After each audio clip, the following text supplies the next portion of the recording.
இப்போ ரிஷப ராசி எடுத்துக்கிட்டோம் அப்படின்னா, அதில 3 நட்சத்திரங்கள் வருது இல்லையா? கார்த்திகை, ரோகிணி, மிருகசீரிஷம் வருது.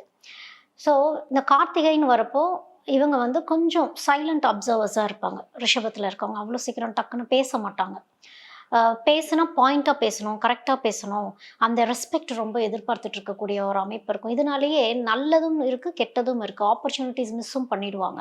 ஓகே. ஆ ஒரு கெட்ட விஷயம் என்ன அப்படின்னா, இவங்களுக்கு யாருமே தன்னை மத்தவங்க கிட்ட கம்பேர் பண்ணி பார்க்கறது பிடிக்கவே பிடிக்காது. அ கம்பேர் பண்ணி சொல்லியிருக்க மாட்டாங்க. என்ன சொல்லுவாங்கன்னா, உங்கள விடன்னு கூட இல்ல. இப்படி இப்படி ஒருத்தர் இருக்காங்க. அவங்கள்ட்ட நீங்க பேசுனீங்கன்னா, மேபி உங்களுக்கு ஒரு இன்புட்ஸ் கிடைக்கலாம். இப்போ ஒரு ஸ்கூல் ஆகட்டும், காலேஜ் ஆகட்டும், ஒர்க் பிளேஸ் ஆகட்டும், எதுவா இருந்தாலும் ஒரு இன்புட்ஸ் கிடைக்கலாம். உங்களுக்கு ஹெல்ப் அப்படின்னா, எனக்கு எதுக்கு அவங்க கிட்ட இருந்து எனக்கு எதுக்கு ஹெல்ப் வரணும்? ம். ம். அப்படிங்கிற மாரி கேட்பாங்க. நானும் யாருக்கும் ஹெல்ப் பண்ணணும்னு அவசியம் இல்ல. அவங்களும் எனக்கு ஹெல்ப் பண்ணணும்னு அவசியம் இல்ல. எல்லாம் நடக்கணும்னா நடக்கட்டும். அவங்களே என்ன தேடி வரட்டுங்கிற மாரி ஒரு மைண்ட் செட்ல இருப்பாங்க.